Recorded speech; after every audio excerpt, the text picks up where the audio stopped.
All right, welcome in. If you're just joining us, if you've been hanging with us, we appreciate it. We are Sports Take, JAKIB Sports YouTube Network on this Tuesday. Getting ready for the Eagles and the Bears. Eagles 12-1 on the season, guys. They are 9-point favorites over the Bears. The over-under is 48.5. By the way, tomorrow, programming reminder, tomorrow we're going to have Marshall Harris. He will be joining us. Marshall is a sportscaster now in Chicago, longtime compadre of ours at NBC Sports Philadelphia. He is doing his thing in Chicago, so we'll get the latest from him. May have made a prediction that the Bears will win the game, so we'll have to follow up with that one on Marshall. But Mike Quick at 1 o'clock today. We're looking forward to talking to Q. All right, so this is a pretty wild stat, Barrett. I mean, you can appreciate this better than anybody else. Lane Johnson has now gone a record 26 games without allowing a sack in the NFL for a tackle. I mean, just give us a little insight on how hard that is to pull off. Pass rushers get paid millions of dollars to rush the pass.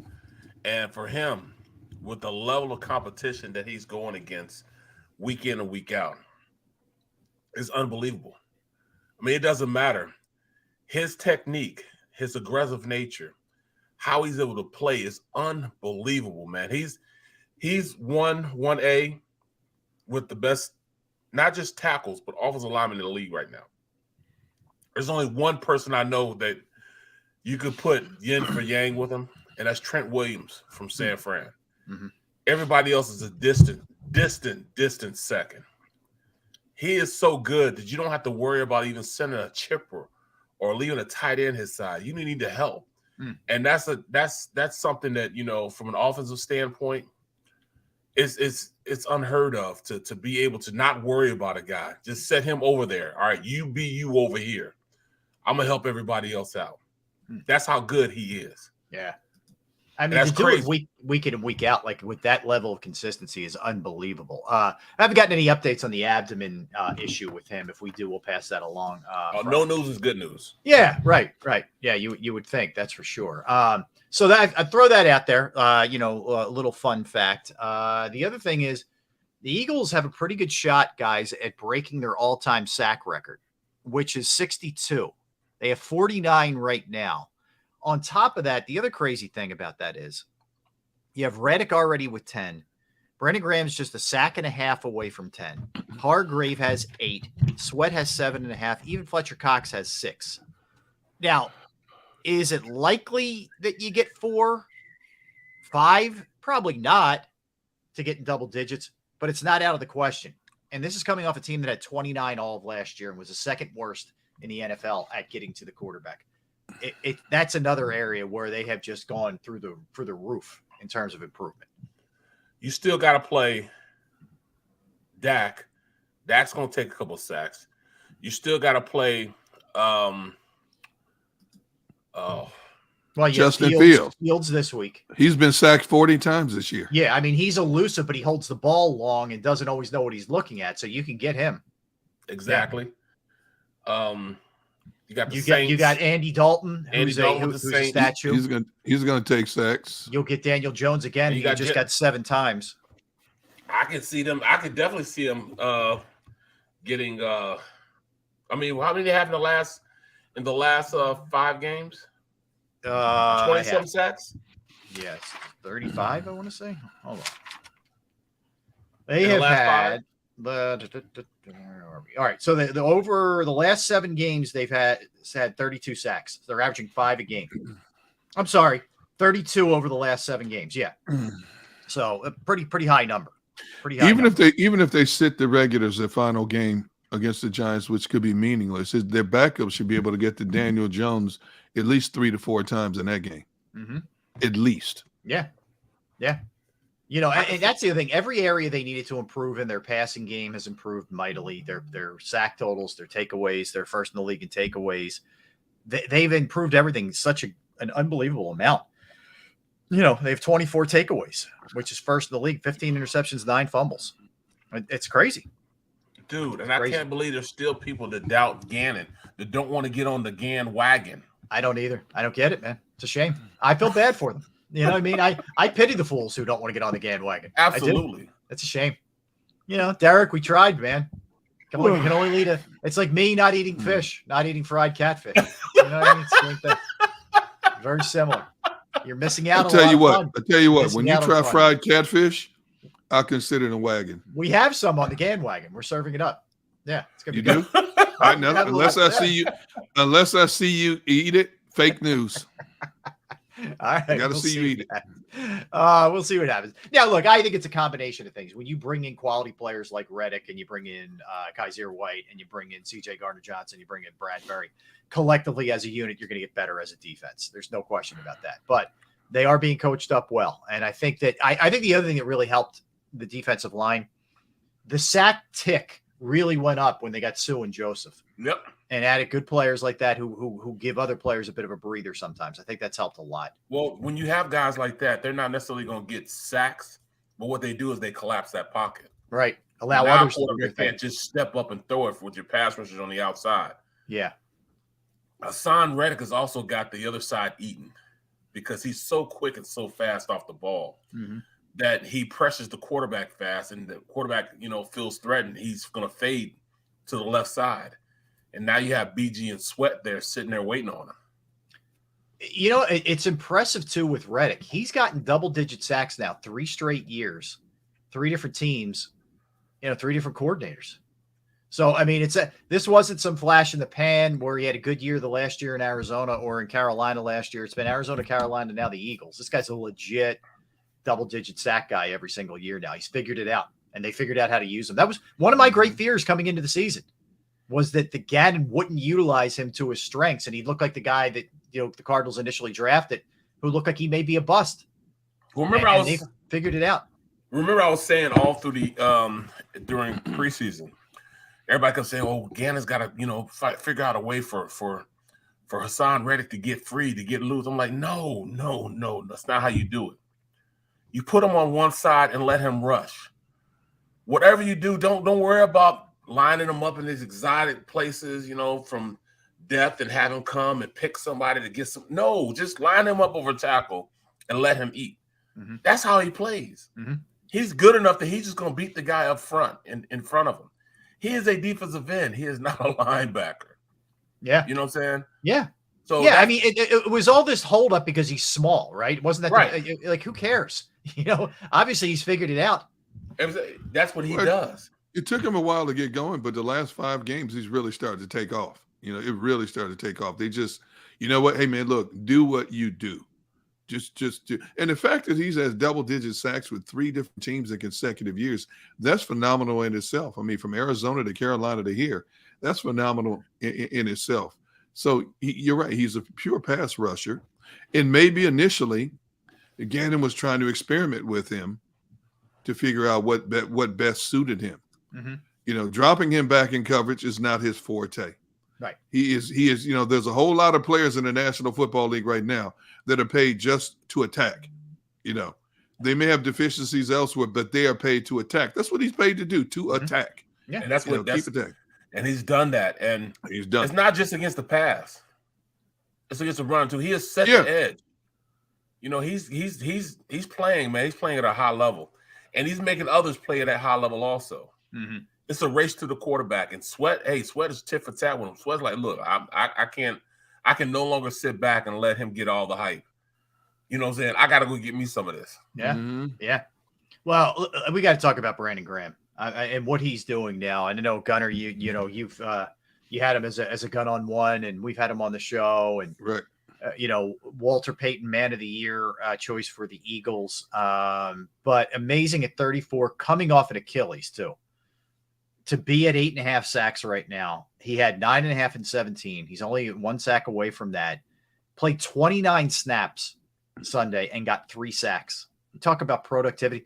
His sack per play is unbelievable. The production they're getting out of him at this age is ridiculous. And to his credit, he's had a limited role, and he hasn't complained. He just keeps doing his thing. Well, he told us back in May on this very show that he expected his role to be reduced. Yep. When they brought in, Reddick and Kaiser White, and he told us then, and he said he was fine with that. He's got his money, he got his ring. If he gets another ring, more power to him. That's what he wants. But you can look and tell he at 34 years old. You look at a lot of 33, 34-year-olds that have to play 65, 67% of the snaps because they don't have the depth and rotation that this team does. But because this team has such a great depth and rotation, he's playing less than 40% of the snaps. And look how fresh he is in the fourth quarter. Yep. For 34 years old. That's huge for him, you know. It makes him that much more valuable and effective, especially down the stretch, and more importantly, when the playoffs come. Yeah. We talk about when is he going to retire? If he's still going to play ball, will he be here while he's playing? I think he's made a case in saying that, hey, maybe I do belong here. Maybe I need to sign another deal for another year. You know what I'm saying? I'm worth it. Look at my sack production. I'm worth any penny you put me. Yeah, I think you're right on, Barrett. And if there's anybody who's going to give a bit of a hometown discount, it's probably Brandon. That's right? exactly right. Yeah. He doesn't want to play anywhere else. He had a chance to make a lot more money years ago when the Giants came after him, and he took less money to stay in Philadelphia. And, you know, he's made good money here, and he said he wants to play at least 2 more years. So that includes this year, maybe 1 more year, and he wants to finish his career here in Philadelphia. And I think because of what he has meant, he has been a pillar of consistency in terms of locker room guy, community guy, team leader. You're never going to see or hear about a Brandon Graham on the wrong side of the law. You know, that's what Howie and Jeffrey want. Guys who lead by example, especially now that he's an older player and all these young players are coming in here, and he can give them a wealth of knowledge in terms of, look, you do what you want to do, but this is how I conduct my business. This is what is expected of you from this organization as a culture guy in this locker room. Well, you know, you hear what Nick Sirianni said about him this the other day. He said, look, Brandon Graham was built to rush the passer. His frame, how he's built, you know what I'm saying, low to the ground. Yeah. Flexible, get around any corner. He was made to rush the passer, and I believe that, man. Yeah, I agree. Took him a while in his career to learn what and how to get to the quarterback, but he's making it happen now. His production, man, he's drank from that fountain of youth, man. He's enjoying what's going on. He's taking in what's going on around him. You know, Dave Zangaro wrote an article on, you know, the 3 guys they're using as captains each and every week: Kelsey, Fletcher Cox, and Brandon Graham. All those 3 are now just taking it in as they go up there and they look around and knowing that, you know, this may be their last time as a player in Philadelphia, the last time that this team, these guys played together as a unit. And there's no. It's not written in stone that Kelsey's going to come back. It's not written in stone that they're going to allow Fletcher Cox to come back. Yep. Yeah. It's not written in stone that BG comes back. So I think it's kind of it's a big ups to Coach Sirianni for allowing them to, you know, go through this together. Those 3 guys have played. They're the most tenured players on the team. To be captains and represent the team at the coin toss and things of that nature throughout this 2022 campaign. Man. I think you guys both make great points. I think we give rightfully so a lot of love to Jalen and to Nick Sirianni, but how about what the veterans have taught these young guys about the way to do it the right way? You know, Brandon Graham's the best example of it, but you know, Kelsey and Lane Johnson and Fletcher and these guys, you know, this is how you go about your business. And that's part of what makes his team ready every single week and not overlooking teams and not being complacent and sniffing themselves. I mean, think about it. You don't have locker room problems in that Eagles locker room. No. You don't have guys embarrassing the organization with outside activity antics. You know, you don't have that. This is a focused group of guys. And Brandon and I joke about this all the time. Just think about, there was a time when people in Philadelphia wanted to run him out of town. You know, he couldn't stay healthy. He couldn't do this. First round bust. To the point Brandon was deleting multitudes of people from his social media accounts, you know, from attacking him. I think Rob is still blocked. I'm back now, but I was. Are you back? Are you back? Yeah, I think he had a block party. He had a block party. Think about I never even ripped him. That's the funny thing. But anyway. I know. And you know, the organization could have very easily, you know, listened and buckled under pressure from the outside noise and gotten rid of him had they thought he was a bust. But they stayed true to form. They stayed committed to him. And all of a sudden, he turned. It was like the light switch just went on and he turned the corner. And once he made that strip sack in the Super Bowl. He can do no wrong now in Philadelphia.